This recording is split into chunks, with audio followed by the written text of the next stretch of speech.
wabarakatuh. Yang saya hormati seluruh pemerhati konten saya, mudah-mudahan di pertemuan ini selalu diberikan kesehatan, panjang umur, murah rezeki. Mari kita lanjutkan untuk pembahasan materi berikutnya, yaitu adalah penyelesaian kertas kerja. Tetapi tidak henti-hentinya saya menyarankan bahwa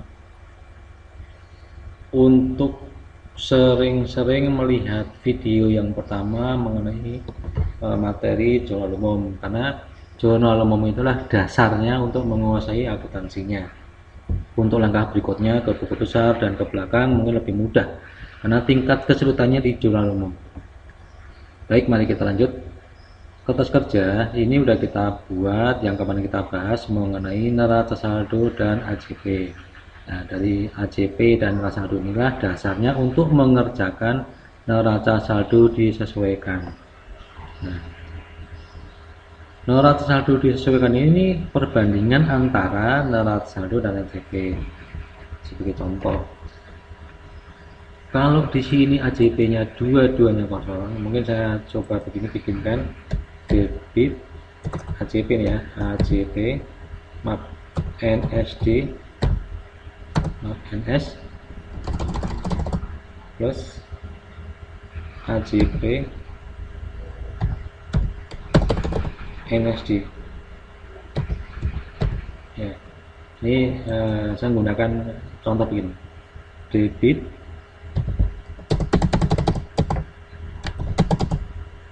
ketemu debit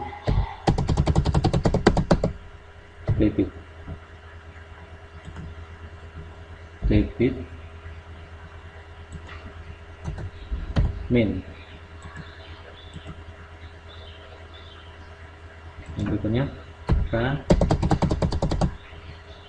plus K sama dengan K. Nah, ini saya kasih gambaran bagaimana cara mencari keseimbangan atau cara mencari saldonya NSD ya.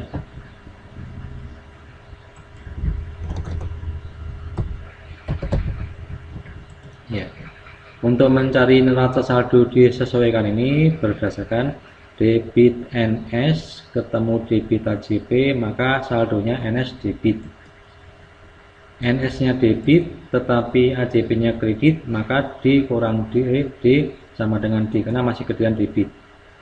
K ketemu K hasilnya menambah, berarti biasanya akumulasi nih, akumulasi penyusutan. Ini ada angkanya berapa, ini ada angkanya berapa, maka misalnya ini angka 1 ketemu angka 2, maka di sini 3. Ini contohnya ya, kita coba. Kalau di debitnya nih dua-duanya kosong ya, dua-duanya kosong, maka kita menggunakan rumus yang boleh dua-duanya nih, boleh ini boleh ini, yang penting dua-duanya kosong ya, dua-duanya kosong. Berarti langsung aja D ini pindahkan ke debit sini. Tapi bagaimana kalau ada angkanya, misalnya ada angkanya 90, maka angka ini ditambah 90. Nah, berarti D ketemu D ya. Berhubung ini nggak ada angkanya ya, jadi saya kembalikan ke transaksi awal. Nah, karena sama nih angkanya D dan K-nya AJP-nya kosong, berarti ya kita pindahkan saja. Pindahkan juga. Di sini beban perlengkapan kantor, debit ketemu kredit. Nah, ini kan debit ketemu kredit ya. Salah tadi.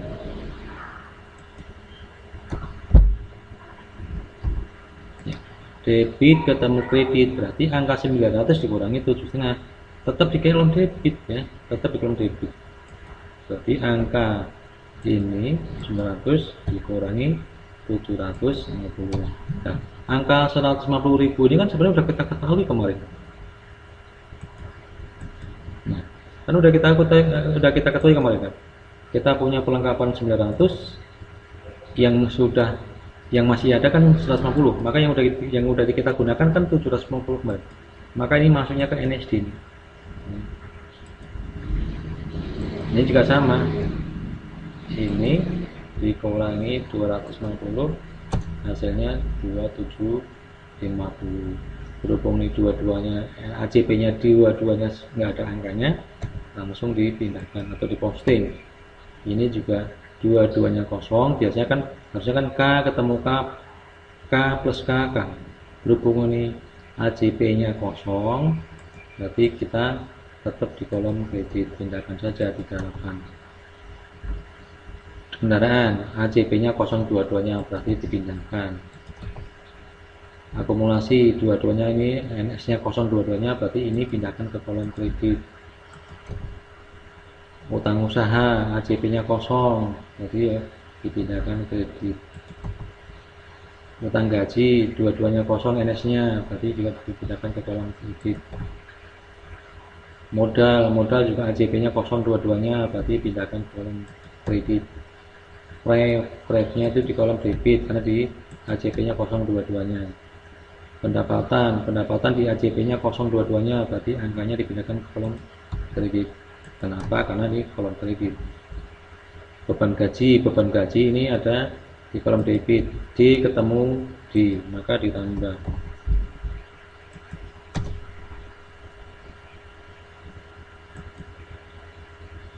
Ini terus beban juga di kolom ACP nya isi tapi neraca saldonya kosong, berarti angka dipindahkan 250.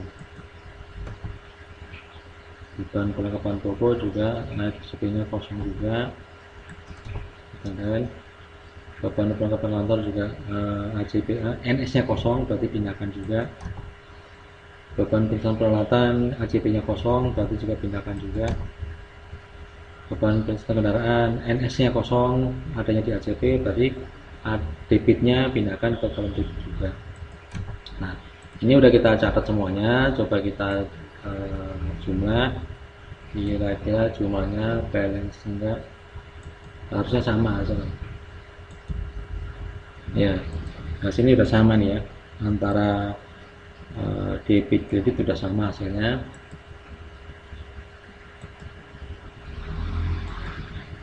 Ya, udah sama, udah kita selesaikan, neraca saldo disesuaikan. Saya ulang lagi barangkali untuk pemahaman saja. Angkanya ini di ACP kalau kosong ya, kalau kosong berarti ini dipindahkan semua ke kolom debit. Kenapa? Karena kolomnya kolom debit.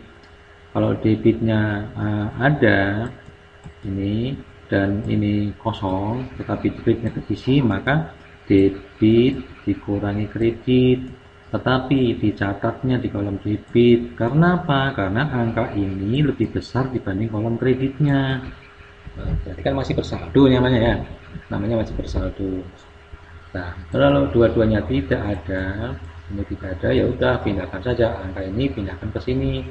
Kalau dua-duanya kosong juga, ini kosong ya, berarti ini pindahkan ke sini sesuai dengan tempatnya ya. K ketemu K, D ketemu D, gitu aja ya. Saya kira itu aja barangkali untuk mengisi MSD. Langkah berikutnya adalah untuk mengisi rugi laba. Rugi laba ini lebih mudah. Untuk lebih mudahnya mungkin saya kasih keterangan sini ya. Kolom debit itu untuk mencatat beban ya, untuk mencatat beban. Ini untuk mencatat pendapatan. Nah, seorang rugi laba ini transaksinya cuma dua nama akun. Dua nama akun itu pengelompokannya pendapatan sama beban saja. Nah, sumber angkanya ngambil dari mana? Gitu ya. Sumber angkanya mengambilnya dari NSD. Kalian tidak boleh mengambil dari neraca saldo. Kalian juga tidak boleh mengambil dari ACP. Kenapa? Karena ini belum disesuaikan. Ini juga belum disesuaikan. Yang sudah disesuaikan yang dari sini. Ya, dari NSD. Maka untuk mencatat rugi laba, ini sudah saya kasih keterangan bahwa kolom debit semuanya adalah nama beban ya, angka beban ya. Ini untuk mencatat angka beban. Kalau yang di kredit ini untuk mencatat angka pendapatan. Nah, kita tinggal cari. Tadi kan sudah saya bilangin bahwa angkanya mengambil dari NSD, sumbernya ya, sumbernya dari sini ya. Tidak boleh di sini, nggak boleh. Ya. Sekarang kita cari. Nama beban ada nggak di sini? Kita tanya. Oh, ada nih nama beban. Nah, ada nggak pendapatan? Cari pendapatan. Ada nggak pendapatan? Oh, ada pendapatan ya. Tapi kepala 4 yang masuk ke rugi laba ini. Kepala 4 inilah yang masuk ke kolom rugi laba. Kita catat. Tadi kan nggak boleh dari sini ya. Tadi tidak boleh ngambil dari sini angkanya, tetapi ngambil dari NSD. Tapi mata kita harus tertuju ke nama akun dulu. Ya, harus tertuju ke nama akun dulu. Pendapatan, tarik lurus, terus. Pendapatan, oh ketemu ini. Ini NSD. Maka di rugi laba, kalau ini di kredit, maka juga di kolom kredit rugi labanya. Ya. Tadi beban, cari beban itu ada nggak beban ini? Beban, oh ada di beban gaji, beban sewa, pokoknya yang ada namanya beban, semuanya masuk ke sini. Ya, tinggal aja di posting ini, angka yang di sini, posting semuanya.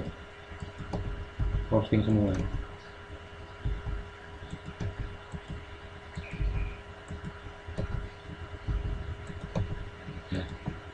Udah masuk semua beban ini. Cari lagi ada nggak nama beban? Ya, nggak ada. Kenapa? Karena sini beban adalah kepala 4 ya. Rugi laba kepala 4. Nah, ada yang lebih mudah lagi. Kalau sudah mengelompok, ini kan tadi kan satu-satu. Yang lebih mudah gini aja. Kalau menggunakan Excel, klik enter, langsung kalian tarik saja. Udah masuk semua.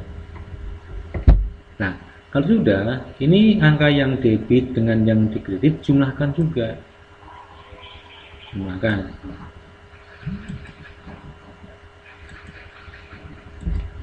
Di neraca saldo, di AJP, di NSD, ini hasilnya harus sama. Ini juga harus sama. Di rugi laba tidak boleh sama. Kalau hasilnya sama, di sini 7940, di sini 7940, ya mendingan nggak usah jualan. Orang nggak untung, ya kan? Kita kan usahakan pengen mendapatkan profit, ya. Nah, kita pengennya mendapatkan profit. Nah, bagaimana? Kalau angkanya kredit lebih besar, angka kredit lebih besar dibanding angka jumlah di kolom rugi laba debit, ini sudah bisa dipastikan bahwa kamu mengalami untung. Nah, berarti bagaimana cara mencari untungnya? Langsung saja 7940 dikurangi 4538. Nah, berarti kalian selama satu periode usaha ini mempunyai keuntungan 3492. Kita jumlah lagi. Nah, ini pindahkan. Nah, paham ya cara mencari ini? Saya ulang, rugi laba ini tidak boleh angkanya sama. Kalau sini 7940, maka usaha kalian tidak ada hasil sama sekali ya. Pendapatan sama dengan pengeluaran, berarti nggak usah jualan ya. Tetapi kalau rugi laba debitnya lebih besar, sini anggap aja 9.000, sini itu cuma 7.940, ya berarti biaya operasional kalian dalam satu periode lebih besar daripada pendapatan ya. Nah, berarti perlu dievaluasi dalam kegiatan usaha Anda ini ya. Yang berikutnya adalah karena rugi laba udah kita isi berdasarkan NSD ya. Saya ulang, rugi laba ini angkanya mengambilnya dari kolom neraca saldo disesuaikan. Tidak boleh mengambil dari sini. Tidak boleh mengambil dari AJP maupun tidak boleh mengambil dari neraca saldo. Nah, ini cara ngisi rugi laba saya kira udah paham ya. Yang berikutnya bagaimana cara mengisi neraca. Dan neraca juga sama. Kalau rugi laba angkanya dari neraca saldo disesuaikan, begitu juga neraca. Neraca juga harus dari sini. NSD. Kesimpulannya apa?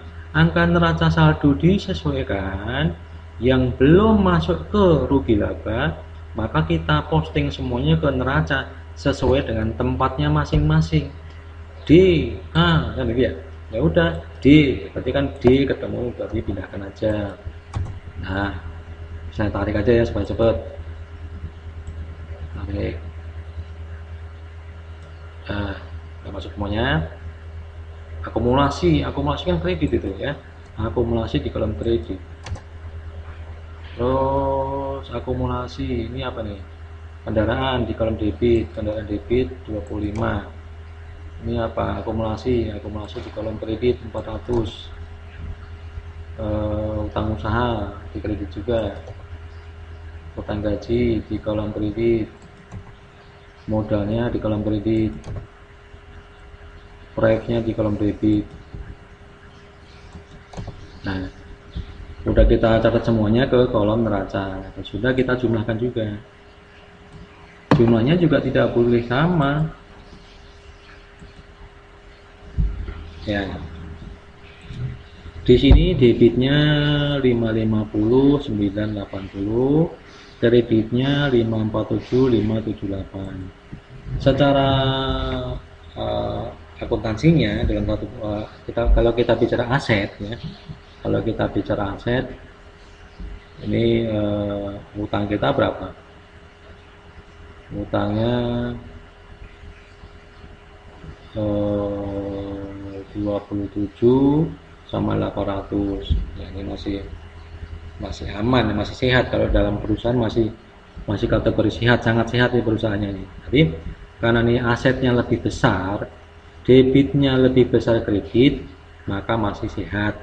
Kenapa? Karena kasnya udah 499 ya, masih punya piutang 2.500, asetnya udah masih banyak asetnya nih, punya kendaraan, utangnya cuma 27, cuman profitnya yang kecil. Nah, ini untungnya yang kecil aja kemarin. Nah, berarti angka 5 ini, angka 550 dikurangi 547, karena angkanya gedean debit, maka kita carinya di sini. 50 dikurangi 547. Nah, hasilnya sama nih ya. Maka angka ini ditambah dengan ini dipindahkan. Nah, kita sempurnakan. Ini saya hapus saja ya, dihapuskan ya, ada yang harus dihapus ya untuk pegangan, tapi saya menjumlahnya kan di sini aja. Nah, kesimpulannya apa? Kertas kerja ini diminta mencari rugi laba dan neraca. Rugi labanya harus lebih besar kredit, maka saldonya di kolom debit. Nah, ini ya. Angka ini dengan ini harus sama ya, harus sama. Kalau nggak sama berarti ada yang salah mencatat ya. Demikian pembahasan materi kertas kerja dari neraca saldo, AJP, neraca saldo disesuaikan, rugi laba dan neraca sudah saya sampaikan. Mudah-mudahan bermanfaat, menambah wawasan, menambah ilmu. Sudah beberapa materi saya sampaikan.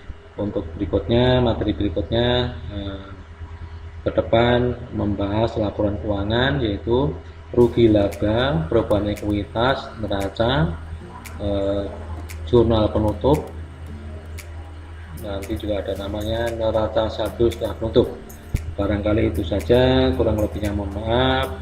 Mudah-mudahan bermanfaat untuk semuanya, menambah wawasan. Terima kasih. Assalamualaikum warahmatullahi wabarakatuh.